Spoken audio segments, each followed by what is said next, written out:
Corporations are cutting deals with dictators and oligarchs, using brutalized child labor in third world countries, utilizing serf labor, and conveying the savings from these dictatorially repressed labor costs and the freedom of these companies to pollute and to bribe and to corrupt, to keep their costs down in these third world countries.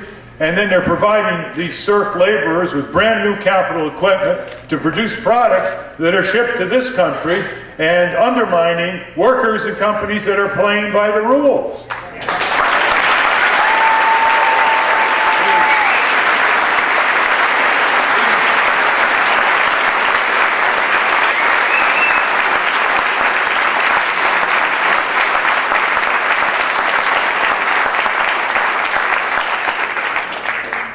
Historically, the only thing that makes these companies behave are boundaries, countervailing power. Trade unions make corporations behave and give their workers a decent standard of living and better benefits and safer workplaces. Consumer groups that can sue these corporations in class actions in court, make these corporations behave and disgorge their windfall profits from cheating people systemically.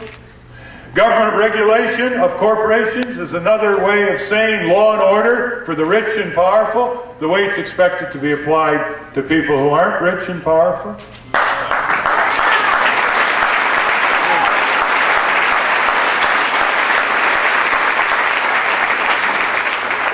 Most remarkable thing about modern corporations is how they strip their own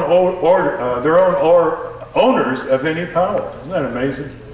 I often think that there ought to be an article written called "The Corporate Destruction of Capitalism." The shareholders have no power. They're basically told by the executives and the board of directors, if you don't like the way we run this country, sell out. Because you don't do anything, you can't do anything about it. The election is rigged. It's like a Kremlin election. Maybe that's where the Kremlin learned how to run their elections. Their shareholders have virtually no power to even get the shareholders list. Never mind the proposals of competing boards of directors. And as a result, they've got this little clique at the top of these giant corporations. Let me tell you, they're really giant. The gross revenues of General Motors are larger than the gross national product of Norway or even Sweden. $167 billion GM grossed last year. But here's the way the game is played. You have a CEO and you have a president of the corporation. They basically decide who's going to be their governors on the board of directors. They pick the board of directors, they give them thousands of dollars to come to board of directors meeting where they can eat fancy foods, drink wine, and snooze while the business of the corporation is being peremptorily discussed in these oak-paneled boardrooms. And they treat these board of directors really nicely. And because, guess who decides how much these corporate executives are going to be paid? The board of directors. And what success these corporate moguls have had. Watch this progression, or shall we call it regression.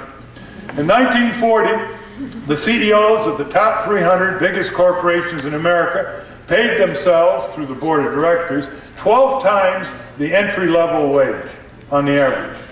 And by 1980, it was up to over 40 times. By 1990, it was up over 100. It is now 416 times. So let's bring it down to reality.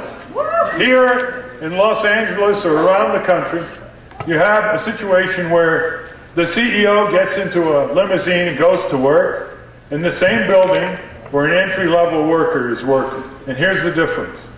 The CEO is making $50,000 a day, and the entry-level worker is lucky to make $80 a day. There's never been that kind of disparity in our history.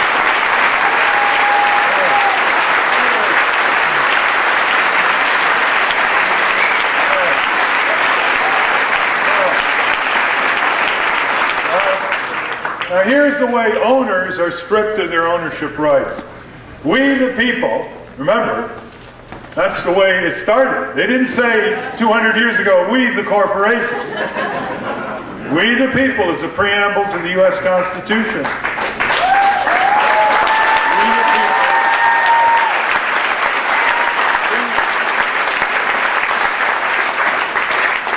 the people own the public airways, legally, not metaphorically, and we don't control access to the public airways. We have given up the power to the FCC, which licenses radio and TV companies, to use our property as tenants without paying us any rent, to us, the landlords, through the FCC. It's free. The biggest TV station in LA gets our property to use and make millions of dollars free, and then decides who says what and who doesn't say what 24 hours a day. Now, I submit that has to be a major political issue in every prison.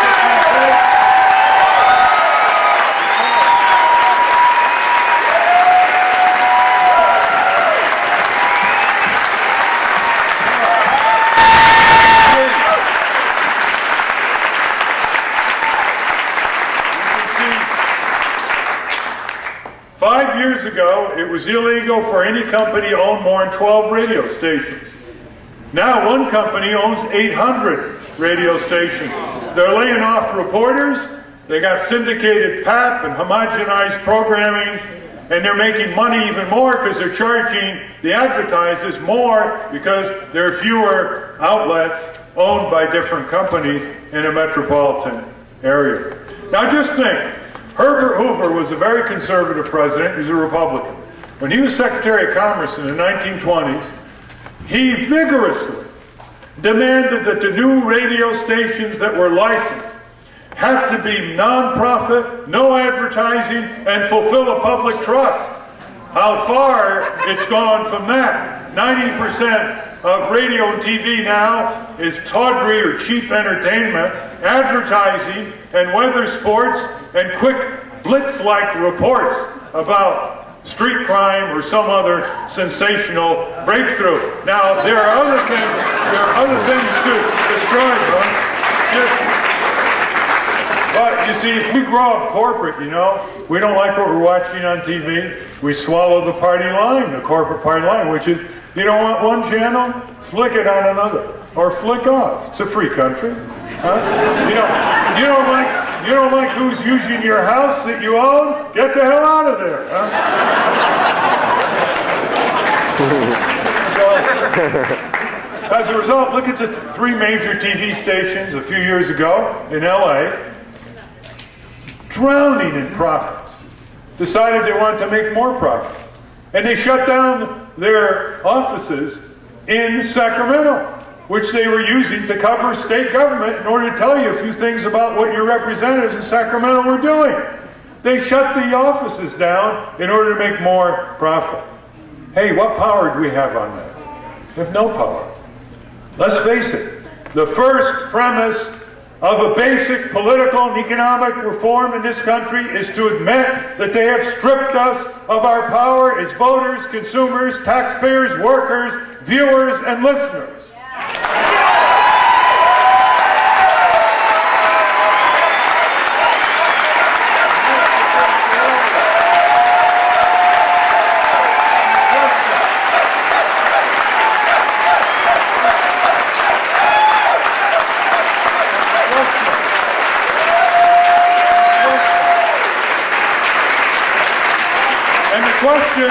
The question before the country in this presidential race is how badly do we want the legitimate power that our Constitution and our heritage was supposed to give us? Do we want power as voters by having public elections of public campaigns and a broader competition and a broader array of subject matter instead of Tweedledum Republican and Tweedledummer Democrat?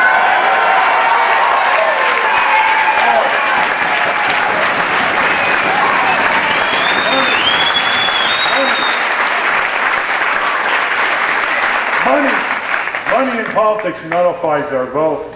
It makes us feel powerless. It makes people just stay home and say, the heck with it, it doesn't matter. Our vote doesn't count. What difference does it make anyway? How about the power of workers? Never we